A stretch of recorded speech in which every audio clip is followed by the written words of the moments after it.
ವೇದಗಳು, ಇತಿಹಾಸಗಳು, ಪುರಾಣಗಳು ಇವೆಲ್ಲ ಯಾಕೋಸ್ಕರ ಕಾದು ಕೂತಿವೆ ಅಂತ ಹೇಳಿದ್ರೆ ಇಂಥ ಪ್ರಶ್ನೆ ಯಾವ ವ್ಯಕ್ತಿಯ ಒಳಗೆ ಬರ್ತದೆ ಅಂತ.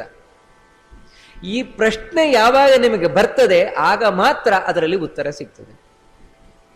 ಈ ಪ್ರಶ್ನೆ ಬರದೇ ಇದ್ರೆ ನನ್ನ ಬಗ್ಗೆ ನಾನು ಪ್ರಶ್ನೆಯನ್ನು ಅಲ್ಲಿವರೆಗೆ ಮಾಡಿಕೊಳ್ಳುವುದಿಲ್ಲ, ಅಲ್ಲಿವರೆಗೆ ವೇದ, ಶಾಸ್ತ್ರ, ಪುರಾಣ ಎಲ್ಲವೂ ಕೂಡ ನಮಗೆ ವೇಸ್ಟ್, ಪ್ರಯೋಜನ ಇಲ್ಲದೆ ಇರುವಂತಹ ವಸ್ತುಗಳು, ಏನೋ ಪ್ರಯೋಜನ ಇಲ್ಲದೆ ಇರುವಂಥದ್ದು.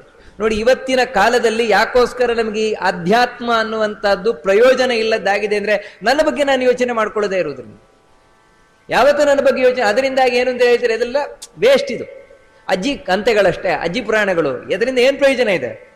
ಸಾಮಾನ್ಯವಾಗಿ ಇವತ್ತು ನಮ್ಮ ಯಂಗರ್ ಜನರೇಷನ್ ಅಥವಾ ಯಂಗರ್ ಜನರೇಷನ್ ಆಗಿ ವಯಸ್ಸಾದವರೇ ಏನು ಪ್ರಶ್ನೆ ಏನು ಮಾಡ್ತಾರೆ ಅಂದ್ರೆ, ಏನು ಇದೆಲ್ಲ ಏನು ಲಾಭ?